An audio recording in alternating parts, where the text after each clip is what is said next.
छोटा है, किसी के पास बड़ा। ये छोटा और बड़ा का जो क्रम है ये केवल आप और हमारे बीच में होता है। ये छोटे और बड़े का जो खेल है ये हमारे और आपके बीच का है।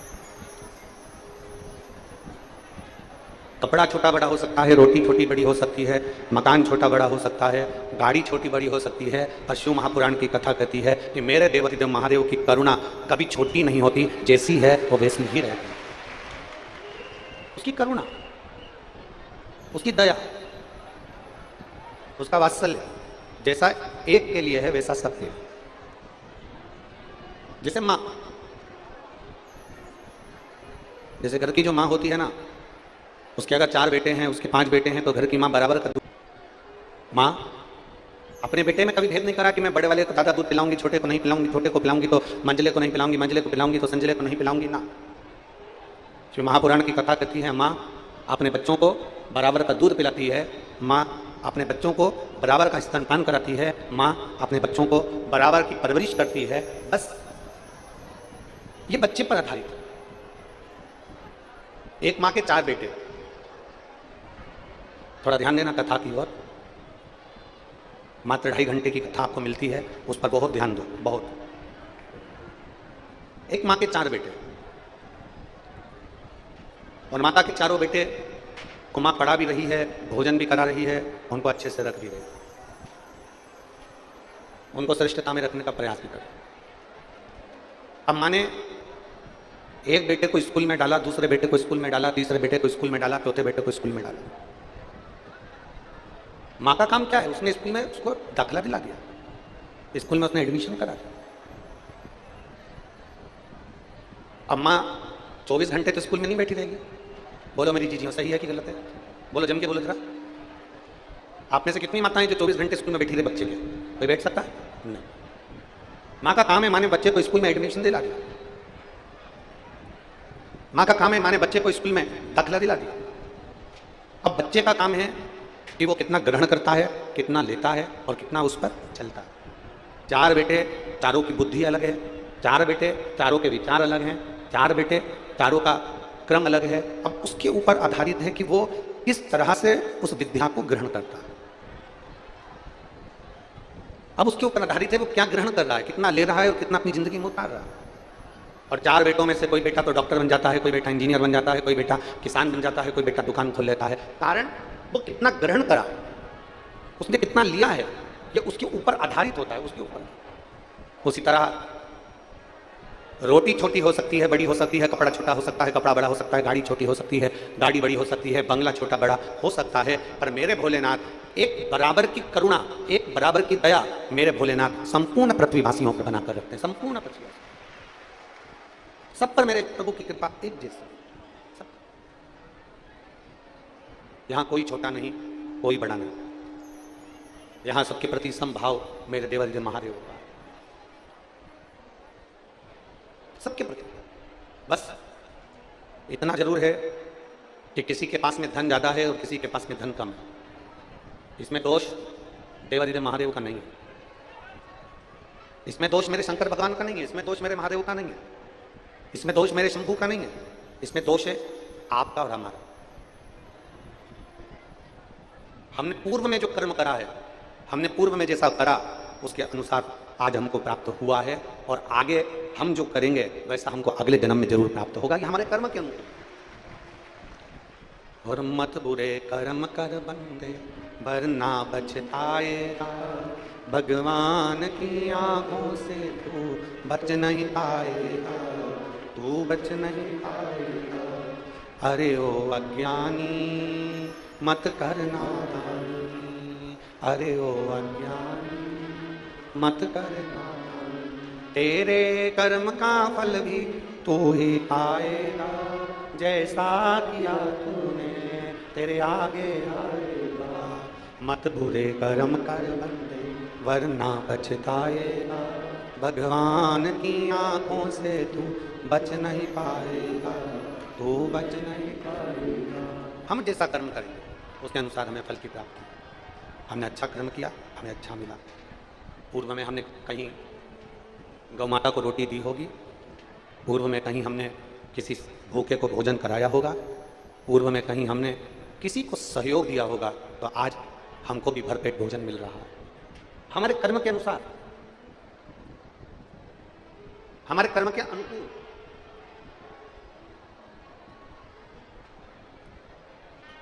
तो किसके पास में कितना है, वो कितना करोड़पति है, कितना धनपति है, कितना वैभवपति है, आपकी बुद्धि में ये मत आना। आपकी बुद्धि में तो ये आना चाहिए कि इसने पूर्व में कुछ अच्छा करा होगा तो आज भोलेनाथ ने इसके यहाँ बंगला दिया, गाड़ी दी, जायदाद दी, सत्ता दी और वैभव दिया। आपकी चित्तवृत्ति में ये आना चाहिए कि भगवान की कुछ कृपा हुई होगी जो इसको इतना मिला।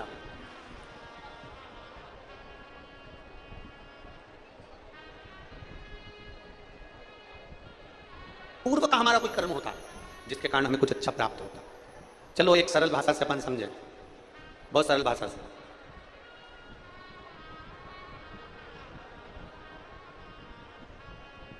जब विधानसभा का चुनाव हुआ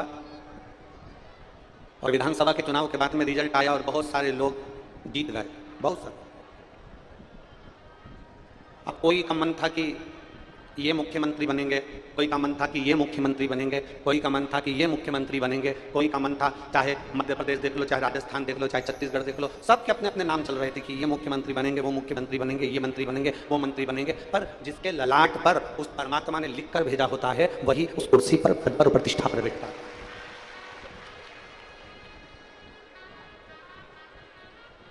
अब जैसे ललाट पर लिखा हुआ है तो वो कुर्सी पर बैठता है, उसी तरह शिव महापुराण की कथा कराने के लिए क्या अमलेश्वर में सेठों की कमी है क्या? बोलो, जम के बोलो जरा। सेठों की कमी है? रायपुर में करोड़पतियों की कमी है क्या? जम के बोलते जाओ। दुर्ग में भिलाई में कोई कमी है क्या? बिलासपुर में कोई कमी है क्या? बोलते जाओ जल्दी जल्दी। कमी है? कहीं पर कोई सेठों की कमी नहीं है। सबके पास में फैक्ट्रियां हैं, राइस मिल है, सबके पास में लोहे का काम है, लोखंड का काम है, सबके पास में दुकान, जमीन, चाय, सबके पास में। पर शिव महापुराण की कथा वो ही करवा पाता है जिसको मेरे महादेव ने ललाट पर लिखकर भेजा हुआ। ललाट पर लिखा हुआ है तो करवा पाता।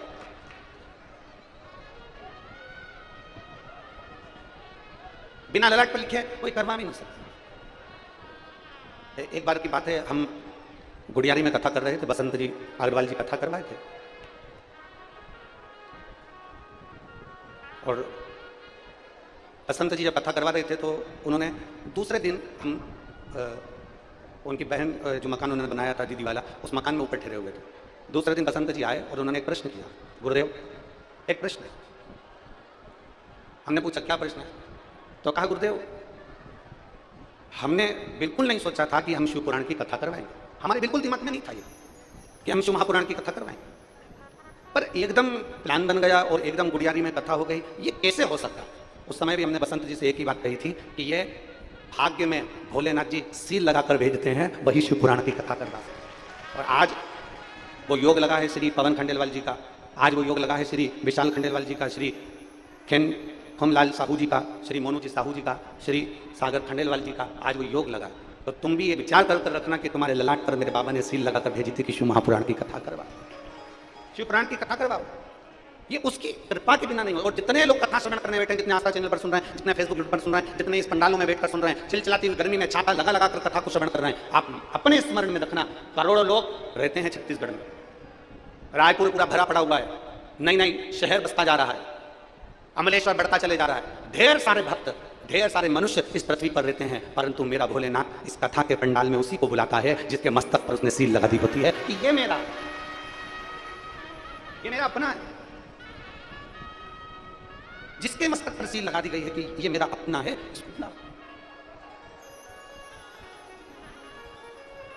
और तेरी कृपा बिना ना हिले एक भी अणु, लेते हैं श्वास तेरी कृपा से। लेकिन जब तक उसकी सील नहीं लगती तब तक नहीं होती। अभी कुरूद में श्रीधर परिवार ने कथा करवाई,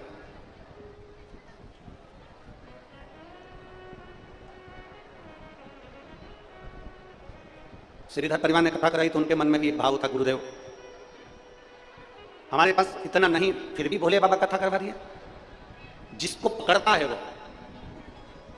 और फिर निवेदन करूंगा इस पूरे पंडाल में, जो किसी को पानी की एक बोतल 5 रुपए की भी अगर लाकर पिला रहे हैं, किसी को पानी का पाउच भी पिलाया है, किसी को बिस्कुट का टुकड़ा भी खिलाया है, जगह जगह पर लोगों ने बाहर कहीं चावल, कहीं दाल, कहीं पोहा, कहीं मुरमुरा, कोई ना कोई पानी पिला रहा है निःशुल्क, कोई पोहा खिला रहा है निःशुल्क, कोई खिचड़ी खिला रहा है निःशुल्क, कोई सांभर चावल खिला रहा है निःशुल्क।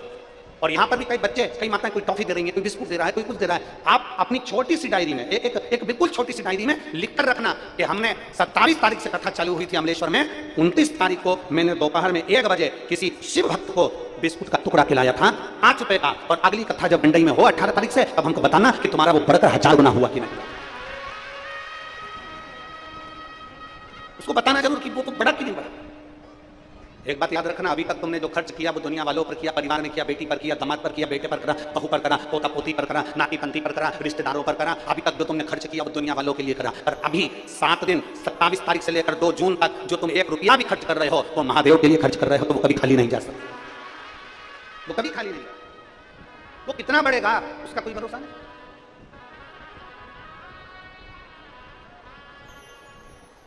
और शंभु शरणे पड़ी मांगू घड़ी रे घड़ी, दुख काटो दया करी दर्शन।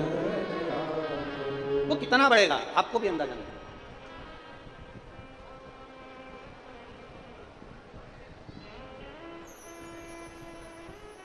भजन का बल कितना बढ़ता है आपको अंदाजा नहीं है। समर्पण का बल कितना बढ़ता है आपको अंदाजा नहीं है।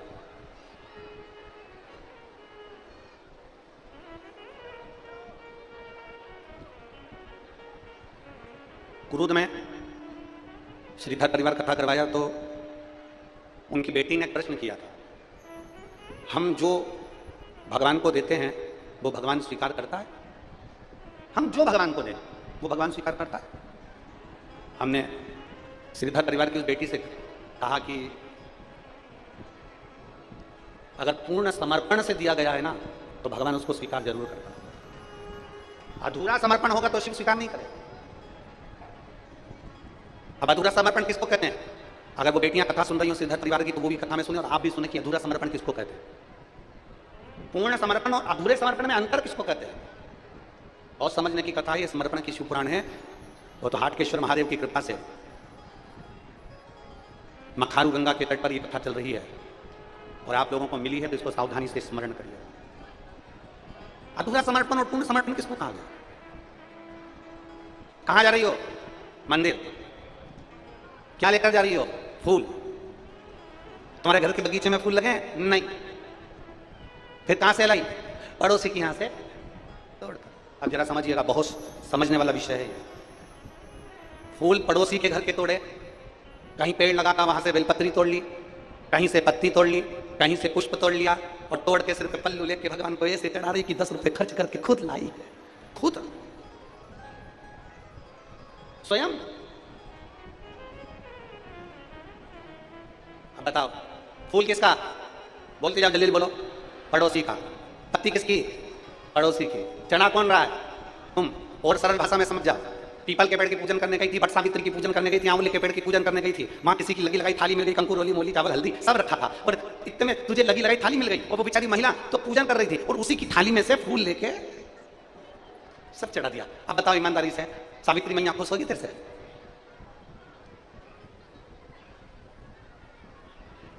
फूल दूसरे का है, पत्ती दूसरे की है।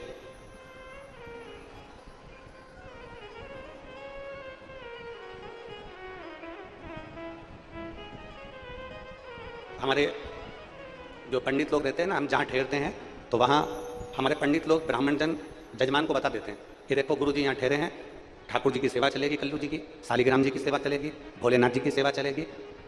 हमारे कक्ष में भगवान के भोग में या हमारी प्रसादी में खाने के लिए कभी भी ना बाजार की मिठाई आती है, ना हम बाजार का कोई सामान लेते हैं, ग्रहण भी नहीं करते। मिष्ठान तो बाजार का होता ही नहीं, लेते ही नहीं, कोई पदार्थ ऐसा बाजार का ना लिया। बाबा की सेवा हो रही है, लाल जी की सेवा हो रही है, तो जजमान को पंडित लोग भी कह देते हैं घर में अगर कोई सामग्री बनी है तो वो आप स्वीकृत होगी, वो भगवान को हम भोग लगा देंगे, वो प्रसाद आ जाए। मतलब आपके द्वारा, आपके परिश्रम से, आपके द्वारा निर्मित। अगर बेटी को एक बहुत पहले एक कोई फिल्म का एक छोटा सा शॉट था, अब हमें उसका नाम तो नहीं मालूम, परंतु उसकी बेटी ने लड़के से शादी कर ली और शादी करने के बाद वो कलेक्टर की पढ़ाई कर रही है और कलेक्टर की पढ़ाई करने के समय पर उसका पिता बेटी से मिलने के लिए आता है और बेटी अपने पति की ओर देखती है कि घर में कुछ भी खिलाने के लिए नहीं है, तो इतने में अंदर जाती है, पुराना 1 दिन पहले का चावल पड़ा रहता है, उस चावल में दूध मिलाती है, शक्कर मिलाती है और अपने पिता को लाकर दे देती है। पिताजी पूछते हैं बेटी ये क्या है? बेटी कहती है पिताजी ये मीठा भात है। मीठा भात? बाप उसको खाता है, प्रसन्न होता है कि मेरी बेटी ने अपने हाथ से बनी हुई कोई सामग्री मुझे खिलाई और मुझे उसकी प्रसन्नता है। उसी तरह भगवान कहते हैं मुझे पूर्ण समर्पण चाहिए, पड़ोसी के घर का टूटा हुआ फूल नहीं चाहिए, रोड पर से टूटा हुआ फूल नहीं चाहिए, दूसरे के दरवाजे की पत्ती टूटी हुई नहीं चाहिए। शंकर जी कहते हैं कि तुम्हारे पास में तुम्हारे घर का अगर एक चावल का दाना भी है ना तो वो पूरा दे दीजिए, मैं उसको सब कुछ मान लूंगा, उसको मैं पूर्ण समर्पित मानूंगा।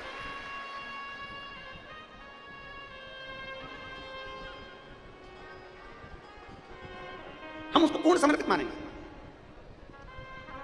हम फूल दूसरे के घर का ले जा रहे हैं, पत्ती दूसरे के घर की ले जा रहे हैं और भगवान को चढ़ाकर सोच रहे हैं कि मेरा पशुपतिनाथ का व्रत पूरा हो गया। जी पशुपतिनाथ का व्रत कभी भी असफल नहीं होता, पशुपतिनाथ का व्रत हमेशा सफल होता है, बस उसको ईमानदारी से और पूर्ण समर्पण से करो।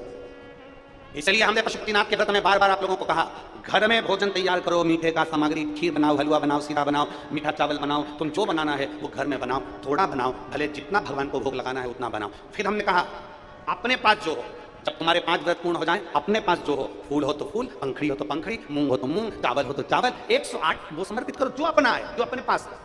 पड़ोसी के घर से तोड़कर पशुपतिनाथ के व्रत में फूल भी मत चढ़ाना। अगर बन सके 10 रुपए दिए, 10 रुपए का फूल लिया, 5 रुपए लिए, 5 रुपए का फूल लिया। यहां तक शिव महापुराण की कथा कहती है कि मंदिर में अगर जल चढ़ाने जा रहे हो, और पहले तो आप लोग क्या करते थे, जब आप लोगों ने शिवपुराण की कथा नहीं सुनी थी, पूरी दुनिया के लोगों ने जब शिवपुराण की कथा नहीं सुनी थी, तब तक लोग क्या करते थे, मंदिर में से ही पानी भरते थे और शंकर जी को चढ़ाते थे। बोलो सही है कि गलत है? और जब से लोगों ने शिवपुराण की कथा सुनी तब से लोग मंदिर का पानी नहीं लेते, अपने घर से जल भरकर लेकर जाते हैं और शंकर जी को चढ़ाते हैं, क्योंकि पूर्ण समर्पण चाहते। लोग हमसे पूछते हैं महाराज जी पहले भी हम जल चढ़ाते थे, अब तो महादेव सुनते नहीं थे, आज के समय में हम जल चढ़ाते हैं और महादेव सुनते हैं। सारी समस्या का हल 1 लोटा जल। अब ऐसा क्या है, थोड़ा अब ऐसा है क्या, ऐसा क्या हो गया कि 1 लोटा जल सारी समस्या का हल हो गया? क्या पहले 1 लोटा जल सारी समस्या का हल नहीं था? क्या पहले 1 लोटा जल सारी समस्या का हल नहीं मानते थे? क्या पहले 1 लोटा जल पूरी समस्या का हल नहीं था? क्या पहले शंकर भगवान नहीं दिखते थे? उसका कारण यह था कि मंदिर का पानी बाल्टी भर के पंडित जी रख देते थे, उसमें से भर भर कर तुम शंकर जी को चढ़ा देती थी और प्रसन्न हो जाती थी कि शंकर जी ने स्वीकार कर लिया। इसको आधा समर्पण कहते हैं। लोटा किसी दूसरे का, बाल्टी किसी दूसरे की, पानी मंदिर का और मंदिर के महादेव को चढ़ाकर तुम सोचती थी कि मैंने भगवान को रिझा लिया। भगवान नहीं रिझते, मेरा भोलेनाथ को रिझाने के लिए पूर्ण समर्पण चाहिए। इसलिए जिसने शिव महापुराण की कथा सुनना चालू करी, फिर उन्होंने घर से पानी ले जाकर शंकर जी को चढ़ाना प्रारंभ करा। जब घर से लेकर गए तो पूरे समर्पित होकर गए, तो भगवान ने उसका कार्य करना प्रारंभ कर दिया, उसकी झोली भरना प्रारंभ कर। इसको पूर्ण समर्पण। पशुपतिनाथ का व्रत भी करो, तुम कहो कि मैंने तो 4 बार करके देख लिया, भोलेनाथ जी मेरी नहीं सुन रहे, मैंने 5 बार कर लिया, भोलेनाथ जी मेरी नहीं सुन रहे, मैंने सफेद आंकड़े की जड़ बांध ली, भगवान मेरा नहीं सुन रहा। उसका कारण क्या है? तुम्हारी क्यों नहीं सुन रहा? यहां एक पत्र में आया, देखो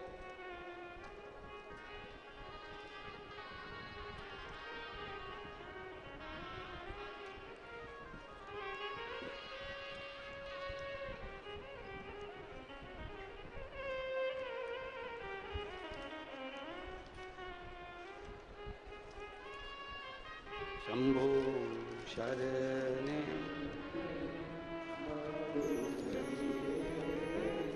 अब देखिए लोग कहते हैं हमने सफेद आंकड़े की जड़ बांधी, 2 बार बांधी, 3 बार बांधी, 4 बार बांधी। लोग कहते हैं हमने पशुपतिनाथ का व्रत किया। हम कहते क्यों नहीं सुन रहा?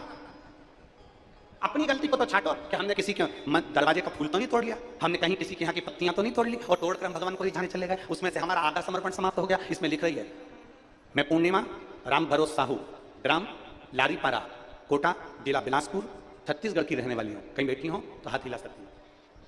मैं पूर्णिमा राम भरोस साहू, ग्राम लारीपारा, कोटा, जिला बिलासपुर, छत्तीसगढ़ की रहने वाली हूँ। कहीं बैठी हो तो अपना हाथ हिला सकती हूँ।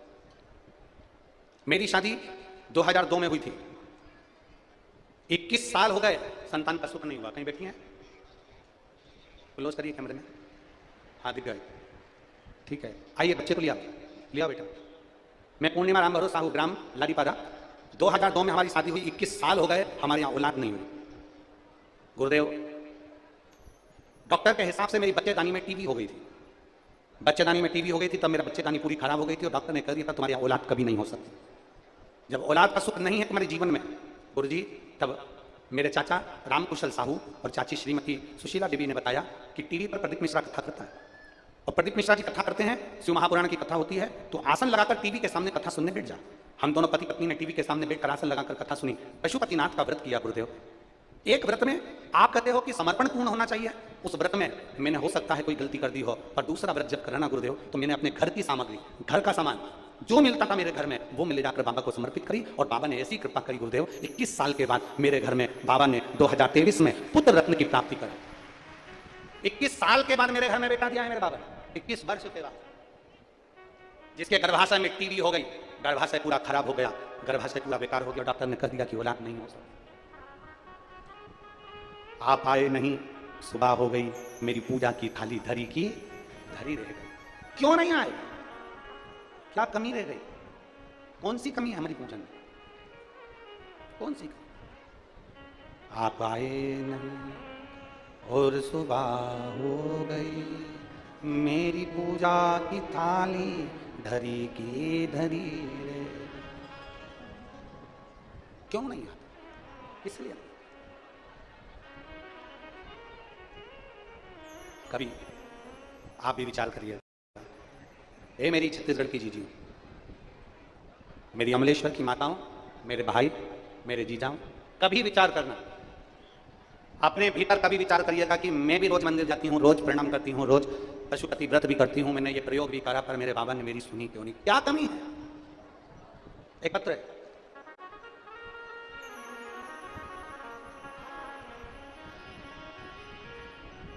गरिमा विनोद जी चौबे, पत्र लिखा है, गरिमा विनोद चौबे। दुनिया के लोग शादी के बाद में बच्चे के लिए इंतजार करते हैं 2-4 साल 5 साल, हमारे कई साल निकलते चले गए पर औलाद का सुख नहीं।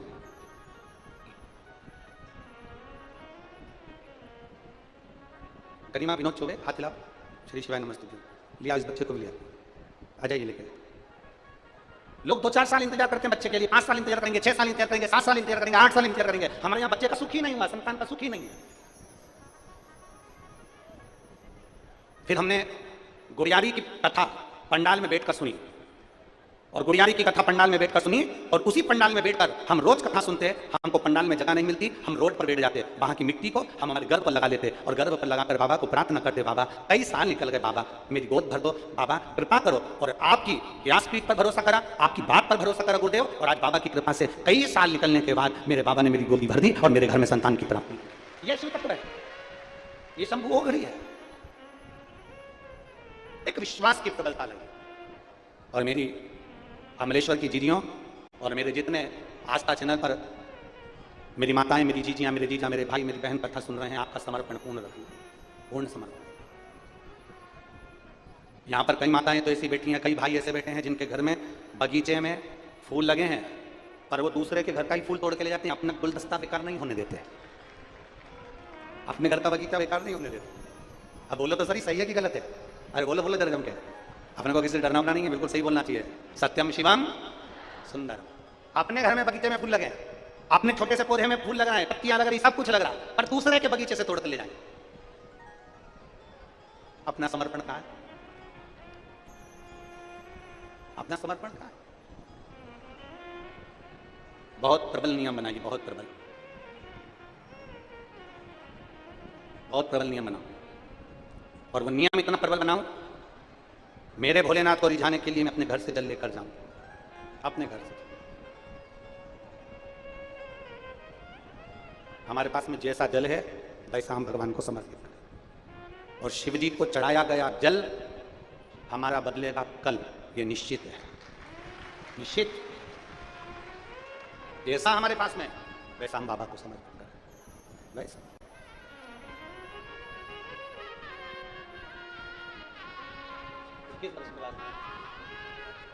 एक बार जोरदार ताली बजाओ, 21 साल के बाद हुआ है। प्रणाम प्रणाम प्रणाम प्रणाम।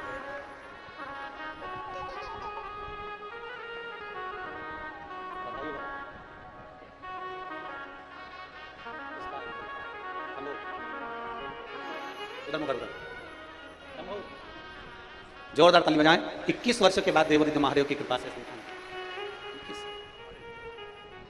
समर्पण हो आप, और वो समर्पण आधा अधूरा नहीं चाहिए, अधूरा समर्पण तो होना ही नहीं। कितना सुंदर कहा है आपके पास में फूल नहीं है ना, कोई बात नहीं। आपके पास में पत्ती नहीं है ना, कोई बात नहीं। कुछ नहीं है, मत हो।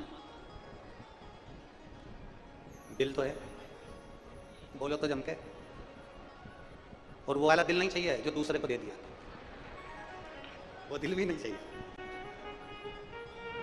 कई कई तो ऐसे बैठे हैं वो उनको दिल को तो गुलदस्ता समझते हैं, इसको भी दे देते हैं, उसको भी दे देते हैं, उसको भी दे देते हैं, उसको भी दे देते हैं। परमात्मा ने एक दिल दिया है और वो दिल अगर मेरे महादेव को दे दिया तो फिर कहीं देने की जरूरत नहीं पड़ेगी। बहुत है। ये कई वर्ष के बाद, अब तो खुश हो लो ना, नहीं बाबा ने दे दिया ना, तो प्रणाम प्रणाम प्रणाम। शंभू, ये कई वर्ष के बाद हुआ है। गुड़ियारी की कथा में रज को उधर से लगाना, प्रार्थना करना। ले बाबा,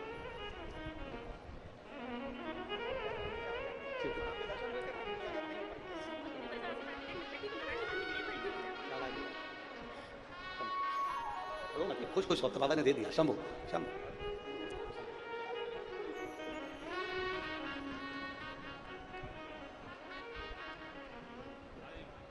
शिव तत्व को हमारे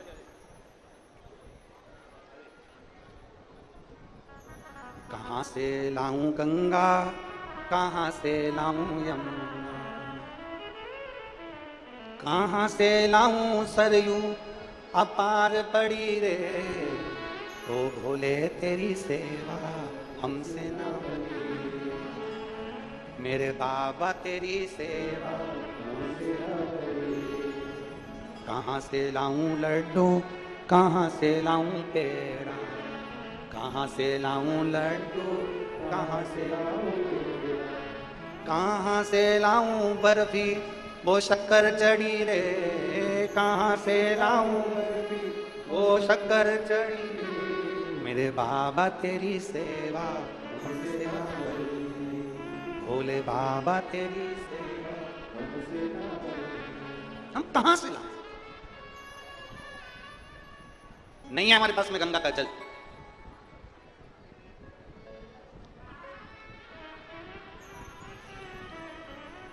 कल एक पत्र किसी ने कोरियर के द्वारा भेजा था और उसमें आशीष का नाम लिखा था ऊपर। ये पत्र गुरु जी के सेवक आशीष को मिले। वो पत्र हम जहाँ पवन जी खंडेलवाल जी के यहाँ ठहरे हैं, वो पत्र पहले वहाँ आया, फिर वो पत्र हमारे पास आया। तो उसमें एक पत्र में प्रश्न लिखा हुआ था। उस पत्र में एक प्रश्न था, शायद वो प्रश्न हमारे अमलेश्वर वालों के लिए श्रेष्ठ है और पूरे पृथ्वीवासियों के लिए, सब जितने श्रोता भाई बहन बैठे हैं उनके लिए भी श्रेष्ठ है। उस पत्र में लिखा हुआ था कि मेरा एक प्रश्न है कि हम बहुत बुजुर्ग हो गए, हम गंगोत्री नहीं जा सकते और हम बहुत ऐसी जगह पर खेड़े में रहते हैं गांव के अंदर कि हम हमारे पास में इतना धन भी नहीं है कि हम हरिद्वार जा सकें। अब हमको गंगा जल की जरूरत पड़े तो हम गंगा जल कहां से लाएं? जिसने पत्र लिखा, अगर वो कथा सुन रहे हैं तो ध्यान लगाना, हमें गंगा जल की जरूरत है तो हम गंगा जल कहां से लाएं? शिव महापुराण की कथा कहती है, तुम्हारे घर के पास में जो शंकर का मंदिर है, शिवालय है, उस शिवालय पर कोई लोटा भर के जल चढ़ाए ना, शंकर के सिर पर गंगा है, तुम्हारे जल चढ़ाते से वो गंगा जल बन जाता है। मेरे शंकर के मस्तक पर गंगा विराज रही है, तुमने एक लोटा जल चढ़ाया, वो गंगा जल बन जाता है। लोग जो शिव महापुराण को नहीं समझते, शंकर की कथा को नहीं समझते, वो अपनी व्यासपीठ पर बैठकर कहते हैं कि शंकर का चढ़ा हुआ जल नहीं पीना चाहिए। शिव महापुराण की कथा कहती है कि वो अगर शंकर का चढ़ा हुआ जल नहीं पी सकते तो फिर गंगा का जल भी नहीं पी सकते, क्योंकि वो भी शंकर पर चढ़ा हुआ है। वो गंगा का जल भी तो शिव पर चढ़ा है, वो भी तो शंकर की जटा से निकल रहा है। कहना सरल है, शंकर का चढ़ा जल मत पियो, और उसको प्रमाणित करना कठिन है, और कठिन। थोड़ा सत्य चुकता जरूर है और वो प्रमाणित रहेगा। प्रमाण उसने पत्र में लिखा कि आप गुरु जी से पूछना कि हम बुजुर्ग, हम गंगोत्री नहीं जा सकते, हम बुजुर्ग, हमारे शरीर से नहीं बन रहा, हम हरिद्वार भी नहीं जा सकते, गंगा का जल कहां से लाएं? हमारा निवेदन है, शंकर के शिवलिंग पर, शंकर के ऊपर चढ़ा हुआ जल जब कोई एक लोटा चढ़ाए, उसमें से एक कटोरी भर कर लिया ना, वो गंगा जल से कम नहीं है, क्योंकि वो शंकर का स्पर्श करा हुआ है। शिव के स्पर्श का है वो। शंकर से जो स्पर्श कर जाता है, शिवलिंग से जो स्पर्श कर जाता है, वो श्रेष्ठ हो जाता है। श्रेष्ठ। और करके देख लो, एक सांप चर्च के अंदर चले जाए, एक सांप मस्जिद के अंदर चले जाए और एक सांप शंकर के मंदिर में चले जाए। जो चर्च में सांप गया है उसको लाठी से मार दिया जाता है, जो सांप इधर उधर जाता है उसको लोग मार देते हैं, और वही सांप अगर शंकर के शिवलिंग से चिपक जाता है तो मेरा सनातन धर्म का भाई उसको पूजना प्रारंभ कर देता है। शिव का स्पर्श किया है, शंकर का स्पर्श किया है, शिव के करीब में गया, शंकर के पास, शिव के करीब में पहुंचा है वो सर, शंकर के नजदीक। और बखान क्या करूं मैं लाखों के ढेर का, अब बोलिए, आप भी बोलिए साथ में, बखान क्या करूं लाखों के ढेर का, चपटी भभूत में खजाना हुएगा, चपटी भभूत में खजाना हुएगा। मेरा विचार करिए, एक तन पर लगी भस्म, तन पर, मेरे भोलेनाथ जी की पिंडी पर चढ़ी हुई भस्म करोड़ों की हो गई, करोड़ों, तन पर चढ़ी हुई भस्म करोड़ों की, करोड़ों।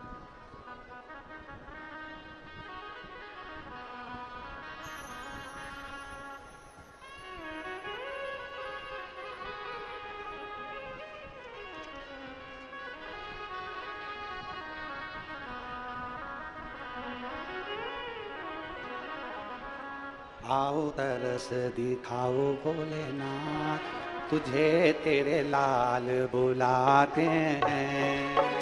आओ तरस दिखाओ भोलेनाथ, तुझे तेरे लाल बुलाते हैं।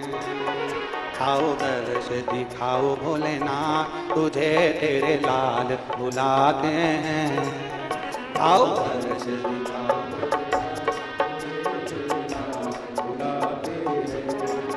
तुझे रो रो पुकारे मेरे ने, तुझे रो रो पुकारे मेरे ने, तुझे तेरे दास बुलाते हैं। आओ दर्श दिखाओ भोलेनाथ, तुझे तेरे दास बुलाते हैं। आओ दर्श दिखाओ भोलेनाथ, तुझे तेरे दास बुलाते हैं।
भंवर में नैया पड़ी है, आकर पुकार लगा दे। बीज भंवर में नैया पड़ी है, आकर पुकार लगा दे। तेरे सिवा मेरा कोई नहीं है, आकर गले से लगा ले। तेरे सिवा मेरा कोई नहीं है, आकर गले से लगा ले। क्यों देर लगाए भोलेनाथ, क्यों देर लगाए भोलेनाथ, तुझे तेरे लाल बुलाते हैं। क्यों देर लगाए भोलेनाथ, तुझे तेरे लाल बुलाते हैं। तुझे रो रो पुकारे मेरे में, तुझे रो रो पुकारे तेरे दास बुलाते हैं। आकर दिला दे भोलेनाथ, तुझे तेरे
पड़ी है आकर तो पार लगा दे। तेरे सिवा मेरा कोई नहीं है आकर गले से लगा ले। तेरे सिवा मेरा कोई नहीं है आकर गले से लगा ले। क्यों रे लगाते बोलेना, क्यों रे लगाते बोलेना, तुझे तेरे लाल बुलाते हैं। क्यों रे लगाते बोलेना, तुझे तेरे लाल बुलाते हैं। तुझे रो पुकारे मेरे हैं, तुझे रो पुकारे मेरे हैं, तुझे रो पुकारे मेरे हैं, तुझे रो पुकारे मेरे हैं, तुझे तेरे लाल बुलाते हैं। आओ मेरे श्री भागो बोलेना, तुझे तेरे लाल बुलाते हैं। आओ मेरे श्री भागो बोलेना, तुझे तेरे लाल बुलाते हैं।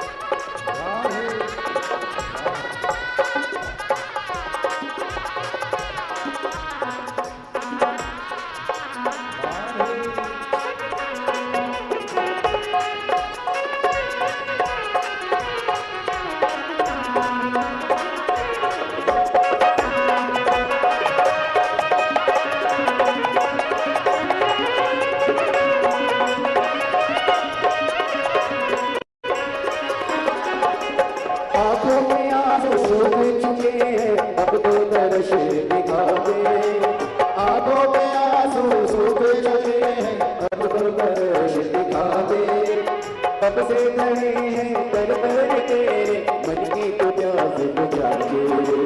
कब से खड़े हैं कर तेरे मन की तो प्यास बुझा के।